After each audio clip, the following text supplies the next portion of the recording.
ओम शांति। मृत्यु के बाद हमारे प्रियजन सपनों में क्यों आते हैं? आप उनके लिए क्या करें? आज दुनिया में ये तो हम सभी बहुत देख ही रहे हैं कि अचानक ही किसी की डेथ हो जाती है। बहुत सारे लोगों ने बताया, कमेंट करके भी, कॉल से भी बहुत लोगों ने बोला है, बताया है उनके रिलेट कोई भी संबंधी हैं, किसी का बेटा है, किसी की पत्नी है, किसी का पति है, किसी के माँ-बाप हैं, अचानक ही किसी कारणवश शरीर छोड़ कर के चले जाते हैं। अचानक ही चले गए हैं, किसी का यंग बच्चा, किसी की एक ही बेटा-बेटी थे, वो चले गए, किसी के दोनों एक साथ ही चले गए। कुछ अच्छा कर्म करते हुए, कहीं जाते हुए, यात्रा पर जाते हुए, बहुत सारे ऐसे केस आए हैं। तो अब क्या होता है कि ऐसे जब कोई अचानक से चले जाते हैं, शरीर छूट जाता है, उनकी मृत्यु हो जाती है, तो मृत्यु के बाद फिर वो सपने में आने लगते हैं, उनको सपने में दिखाई देते हैं। और सपने में जब दिखाई देते हैं तो लोग बहुत परेशान हो जाते हैं, परिवार वाले, क्या हमारे सपने में क्यों आ रहे हैं? क्या वो आत्मा दुखी है, कहीं तड़फ रही है? और फिर इसको लेकर के वो जब किसी से भी बात करते हैं, किसी से पूछते हैं, तो फिर तरह-तरह की उनको बातें कुछ तरह-तरह की बताई जाती हैं कि वो कहीं कष्ट में हैं, वो आपको याद कर रही हैं, उनके लिए करो। कहीं वो किसी योनि में भटक रही है आत्मा, कहीं पिशाच बन गई है, कहीं उसको मुक्ति नहीं मिल रही है। ऐसे तमाम चीज़ें उनके लिए बता दी जाती हैं, जिससे फिर वो और परिवार वाले डरने लगते हैं। तो आज आपको इसके लिए क्लियर करके बताते हैं कि आपको क्या करना है और क्या नहीं करना है उनके लिए।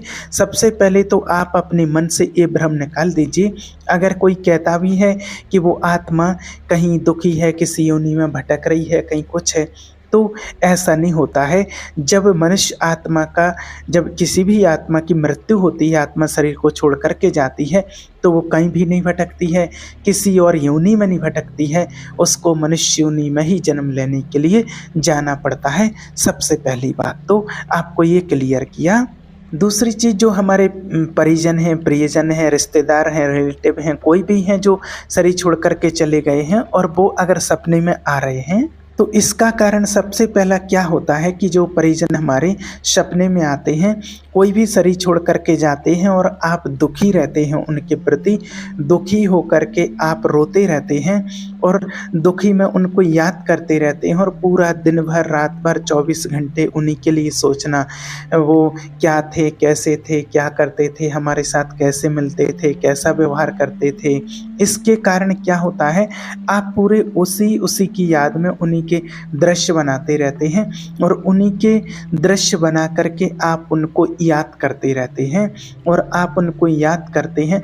अगर आपको याद करने के लिए मना नहीं किया जाता है, आप याद तो कर सकते हैं, लेकिन आपको उनको दुखी होकर के याद नहीं करना है। अगर आप दुखी होकर के उनको याद करते हैं, तो उससे तो अच्छा है कि आप उनको याद ही ना करें, तो अच्छा है। बहुत लोगों को हमने बताया है, पहले भी बताया भी, कि किसी भी प्रकार से आपको अपने प्रियजन को दुखी होकर के, आंसू बहा करके याद नहीं करना है उनको, दुखी होकर के। फिर कई लोग कहते हैं, तो क्या हम अपने प्रियजन, माता पिता, बेटा बेटी, पति पत्नी कोई है, उसको भूल जाएं क्या?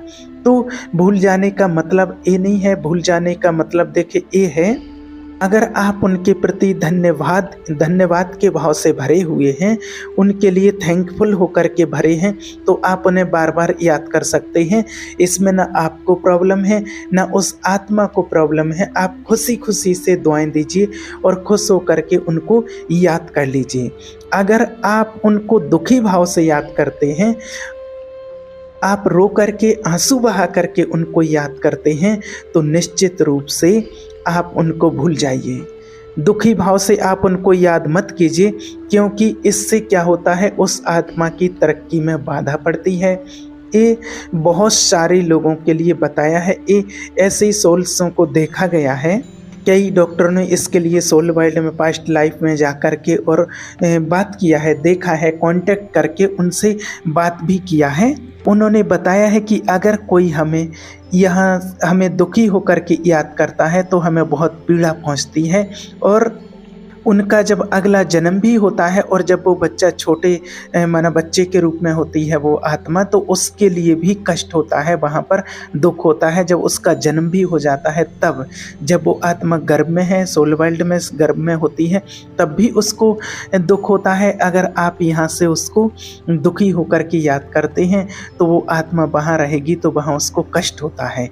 इसलिए आपको बार बार कहते हैं कि अगर आपको याद करना है तो आप खुशी खुशी से याद कीजिए, धन्यवाद दीजिए, उनको दुआएं दीजिए और आप प्रेम से उनको याद कीजिए, लेकिन दुखी होकर के उनको याद मत कीजिए। और जब कोई जन्म ले लेती है आत्मा और उसके बाद आप यहाँ से दुखी होकर के याद करते हैं, जैसे कई बार होता है किसी का बेटा चला जाए तो वो माँ महीनों तक, 6-6 महीने, साल तक उसको याद करती रहती हैं, रोती रहती हैं, खाना पीना नहीं खाती हैं, मन नहीं लगता है, नींद नहीं आती है, किसी चीज़ में नहीं मन, और बस उन्हीं को याद करती रहती है। तो इसका प्रैक्टिकल उदाहरण आपके लिए बताएं। आपने देखा होगा कई बार ऐसा होता है कि जो छोटे बच्चे होते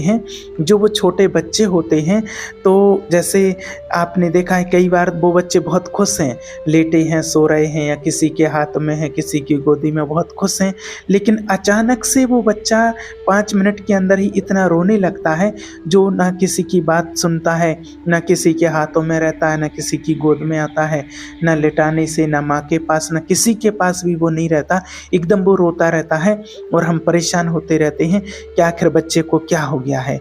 फिर कई बार हम किसी को झाड़ फूंकने वाले को बुलाते हैं कि पता नहीं बच्चे को क्या हो गया है, कोई ऊपरी हवा लग गई है, कौन परेशान कर रहा है, क्या हो गया, ऐसी बातें लेकर के फिर हम परेशान होते रहते हैं, लेकिन उसको कुछ नहीं होता है, ना ऊपरी हवा है, ना कुछ नहीं है, उसके ऊपर प्रभाव डाल रही है जो पूर्व जन्म में जहाँ से वो आत्मा आई है, और उसके वहाँ के संबंधी उनको याद कर रहे हैं और याद करके उस आत्मा को दुख पहुँचा रहे हैं, इसलिए वो बच्चा वहाँ पर दुखी हो रहा है। तो आप वास्तव में अपने प्रियजन को प्यार तो सभी करते हैं, सभी स्नेह करते हैं और सभी के लिए बहुत प्यारे होते हैं।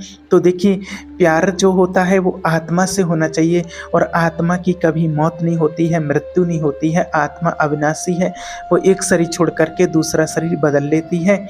और प्यार जो हमें रहता है इस 5 तत्वों के पुतले से, शरीर से, तो इस शरीर तो हमारा वहीं पड़ा रह जाता है, इसको कोई रख नहीं सकता है ज़्यादा दिन तक, और इसको जला दिया जाता है, इसका अंतिम संस्कार किया जाता है, इसका दफनाया जाता है, जो भी होता है वो क्रिया इसकी कर देते हैं।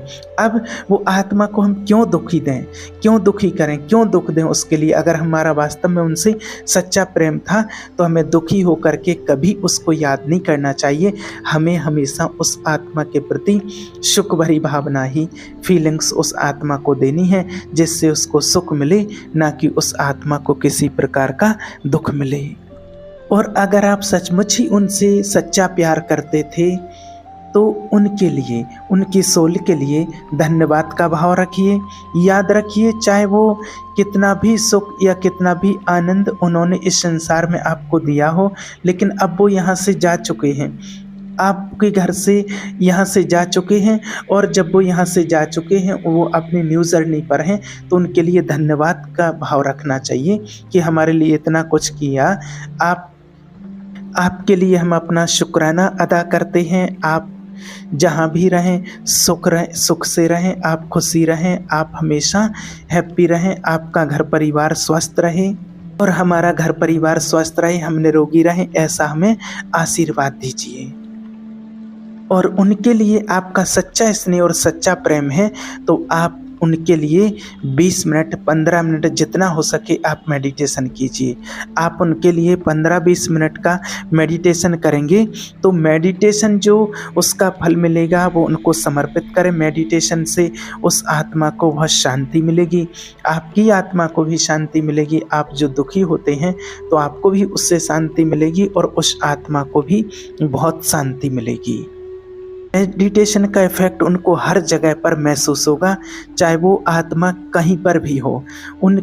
और आप कर सकते हैं तो उनके निमित्त, अगर आपको ऐसा लगता है तो जैसे छोटी छोटी कन्याएं हैं, गरीब कन्याएं हैं, उनके लिए छोटा मोटा कुछ दान दें, जितना अगर ज़्यादा कर सकते हैं तो ज़्यादा, ज़रूरतमंद के लिए। और छोटी छोटी जो कन्याएं होती हैं उनके लिए आप भोजन कराएं और गरीबों को भोजन कराएं। जो चीज़ें उनको जीते हुए पसंद थीं उन चीज़ों का आप उनको दान करें, वो वस्तुएँ उनको दान करें और छोटी-छोटी कन्याओं को विशेष करके उनको भोजन कराएँ। और फिर अगली बात कि मृत्यु के बाद प्रियजन आखिर सपने में आते क्यों हैं? तो उसका क्या कारण होता है कि देखिए, या जैसे कोई व्यक्ति एक आध बार आपके सपने में आ गया है तो कोई बात नहीं।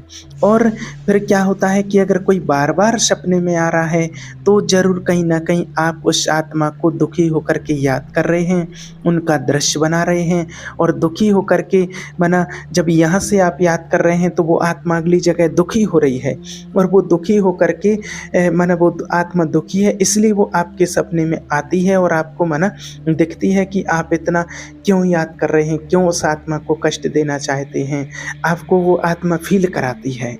और जो सपने में आते हैं तो जो हमारा लगाव होता है अवचेतन मन के प्रति, उस आत्मा के प्रति, तो वो लगाव के कारण ही वो भाव पैदा होता है, इसलिए वो आत्मा वो सपने में हमारे सपने में आती है और वो दिख जाते हैं हमें। इसमें कोई समस्या की बात नहीं होती है, कोई बड़ी बात नहीं होती है। जब भी आपको ऐसा लगे वो दिखें आपको, तो आप उनको बस धन्यवाद की प्रार्थना ही जो आपको बताई है बस वो ही उनके लिए करना है आपको। और वो आते क्यों हैं सपने में? वो कभी-कभी कुछ मैसेज जैसे देने के लिए आते हैं। जब आप बहुत दुखी होते हैं तो वो आते हैं, आपसे संपर्क करने की कोशिश करते हैं कि आखिर क्यों आप इतना दुखी हो रहे हो? हम तो हैं, जहाँ भी हैं ठीक हैं, आप ठीक रहो तो हम भी ठीक रहेंगे। लेकिन इस चीज़ को हम समझ नहीं पाते हैं। और अगर कोई व्यक्ति बार-बार आपके सपने में आ रहा है, आपके प्रियजन हैं वो बार-बार आ रहे हैं, तो आप अपने अंदर चेक करो, फिर आपके अंदर ज़रूर कोई ना कोई प्रॉब्लम है।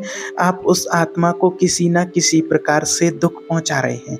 अपने संकल्पों के द्वारा, अपनी सोच के द्वारा, आपको रात को नींद नहीं आ रही, किसी न किसी कारण से आप उस आत्मा को दुःख पहुँचा रहे हैं, आप भोजन नहीं कर रहे हैं, किसी न किसी प्रकार का आप ज़रूर कष्ट लिए हैं और वो कष्ट उस आत्मा तक पहुँच रहा है, इसलिए वो आत्मा बार-बार आपके सपने में आ रही है।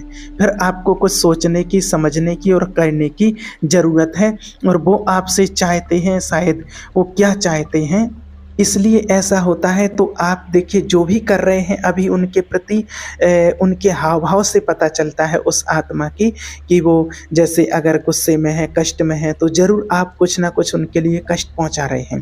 और अगर वो आत्मा खुश है तो कोई दिक्कत नहीं है, फिर आपकी तरफ से उनके लिए हैप्पीनेस, खुशी के भाव उस आत्मा तक पहुँच रहे हैं, इसलिए वो आत्मा आपके पास इशारा करने के लिए आई हुई थी। और बार-बार अगर आपके सपने में लगातार आ रहे हैं तो फिर उनके लिए प्रार्थना की ज़रूरत है। आप उनके लिए भगवान से प्रार्थना कीजिए, आप उनके लिए मेडिटेशन कीजिए, किसी विशेष कारण है और आप मेडिटेशन कीजिए, मेडिटेशन में ही प्रार्थना कीजिए कि हे परमेश्वर, हे परमात्मा, हे मुक्तिदाता, उस आत्मा के लिए शांति दीजिए। वो आत्मा जहाँ भी हो, जैसी भी हो, जिस अवस्था में हो, उस आत्मा को शांति मिले, उस आत्मा को मुक्ति मिले। ये प्रार्थना आपको ज़रूर करना चाहिए। ये प्रार्थना आपको परमात्मा के आगे, ईश्वर के आगे किसी भी रूप में आप कर सकते हैं। और ये मेडिटेशन तो आपको हर रोज़ करना ही है, कम से कम 15 से 20 मिनट मेडिटेशन आपको उनके निमित्त रोज़ करना है। क्योंकि मेडिटेशन में वो पावर होती है, वो शक्ति होती है, मेडिटेशन के माध्यम से आप जो प्रार्थना करते हैं तो आपको तो उससे शांति मिलती ही है कि आप अपने मन को कंट्रोल नहीं कर पा रहे हैं, आप दुखी हो रहे हैं, आप परेशान हो रहे हैं, किसी भी प्रकार से आप परेशान हो रहे हैं तो आपको तो शांति मिलती ही है और वो सीधा वो वाइब्रेशन, वो मेडिटेशन की वो वाइब्रेशन उस आत्मा तक पहुंचती है, तो वो आत्मा को शांति की अनुभूति होती है। ये सीधी और स्पष्ट बात है। और हो सके तो अगर आपके घर में ऐसा माहौल है और आपको अगर ऐसा लगता है कि आप बहुत दुखी हैं या कुछ हैं, तो आप अपने घर में जितने सदस्य हैं सभी सदस्य अगर एक साथ मिल कर के उनके लिए मेडिटेशन करें, एक जगह पर बैठ कर के, एक टाइम पर बैठ कर के आप उनके लिए मेडिटेशन करें और उनके लिए दुआएं दें, तो आप देखना आपके पूरे घर का माहौल एकदम परिवर्तित हो जाएगा, बहुत अच्छा हो जाएगा और उस आत्मा तक वो वाइब्रेशन पहुँचेगी और वो आत्मा भी बहुत खुश से रहेगी। उस आत्मा के पास आपकी हैप्पीनेस वहाँ तक पहुँचेगी। और आपके घर का पूरा माहौल बदल जाएगा। जब भी आप सोचते हैं सुबह, शाम, दिन में कुछ भी, तो उस आत्मा को लेकर बिल्कुल नेगेटिव नहीं सोचना है। आपको एकदम पॉजिटिव ही उस आत्मा के लिए सोचना है। हमेशा पॉजिटिव सोचना है कि वो अच्छी जगह रहें, खुश रहें, हैप्पी रहें, हमेशा वो खुशहाल रहें, उनको किसी भी प्रकार का कोई भी कभी कष्ट ना मिले। ऐसा जब कृतज्ञता का भाव उनके प्रति आप लाएँगे, तो आपको तो वो चीज़ मिलेगी ही, लेकिन उस आत्मा तक वो चीज़ पहुँचेगी और वो आत्मा बहुत अपने आप में खुशी, माना अपने आप में हैप्पीनेस, खुशी का महसूस करेंगी कि मेरे लिए मेरे प्रियजन, मेरे पूरे परिवार वाले और मुझे खुशी का दान दे रहे हैं। तो ये मेडिटेशन करने से आपके पूरे परिवार का माहौल बन जाएगा, बदल जाएगा एकदम। और आपको बताई है गरीबों को भोजन कराना, गरीबों को दान करना, और जैसे छोटे-छोटे बच्चियाँ होती हैं तो उनके लिए भोजन कराना, और उनके लिए हो सके कर सकते हैं तो उनको, अगर आपका मन है तो उनको कपड़े दान कर सकते हैं। और इससे माना आपको शांति मिलेगी और उस आत्मा को शांति मिलेगी सिर्फ़ और सिर्फ़ मेडिटेशन से। आप जो वाइब्रेशन देते हैं सुख वाली या दुख वाली, वो ही वाइब्रेशन उस आत्मा तक पहुँचती है और उस आत्मा को शांति मिलती है। और मेडिटेशन के लिए इसीलिए बार-बार बोलते हैं क्योंकि हमने कितने ही लोगों को बताया है, और जिन लोगों को भी बताया है उन लोगों ने विधिपूर्वक किया है, तो उनको बिल्कुल शांति मिली है। और उनके जो प्रियजन थे वो कभी उनको ऐसा लगता था दुखी हैं, फीलिंग आती थी, सपने में आते थे, तो वो एकदम बिल्कुल सारी समस्या उनकी वो ख़त्म हो गई है। क्योंकि मेडिटेशन का जो सीधा जो फल होता है, जो वाइब्रेशन होता है, वो उस आत्मा तक पहुँचता है और सीधा वो आत्मा उस वाइब्रेशन को कैच करती है, वो कैच करके और वो आत्मा खुशी की अनुभूति करती है। इसलिए मेडिटेशन तो आपको करना ही करना है, मेडिटेशन तो आपको हर हालत में करना ही है। आप हमेशा याद रखिए, जो भी आपको विधि बताई है इसमें से सबसे पावरफुल विधि होती है उनके लिए किया गया शांति से मेडिटेशन। ये सबसे बेहतर होता है। और सबसे अच्छा ये होता है कि उन्होंने जीते जी मेडिटेशन किया होता अगर, और अपनी आत्मा को यहीं से बंधनों से मुक्त करा लिया होता तो बहुत अच्छा होता। और आप भी ऐसा अवश्य करें, आप जीते जी अभी मेडिटेशन करें, परमात्मा से कनेक्ट होकर के, और परमात्मा के साथ ध्यान लगाएं, मेडिटेशन करें, तो आप अपनी आत्मा को अभी ही कर्म बंधनों से मुक्त करा सकते हैं और किसी को फिर सोचने की ज़रूरत ही ना पड़े। ये जो दुख वाली बात आती है, फीलिंग आती है, इसलिए होता है क्योंकि आपने जीते जी किसी प्रकार का भी कोई प्रयास नहीं किया। और अगर आपने प्रयास किया होता तो आप पहले से ही इन चीज़ों से मुक्त हो जाते। तो जीते जी ही जब कर्मों से मुक्त हो जाते, बंधनों से मुक्त हो जाते, तो मरने के बाद फिर किसी चीज़ की कोई टेंशन नहीं होती। इसलिए आप धन्यवाद का भाव रखिए, और ऐसा करने से उस आत्मा तक वो वाइब्रेशन पहुंचती, उस आत्मा को शांति मिलती है। और जब वो आत्मा को शांति मिलती है तो आपका मन भी ऑटोमेटिक शांत होने लगता है, आपको ऐसी फीलिंग आने लगती है। इसलिए आपको वहाँ दुख वाली वाइब्रेशन नहीं भेजनी है, आपको उस आत्मा के लिए सुख वाली वाइब्रेशन ही भेजनी है। ओम शांति।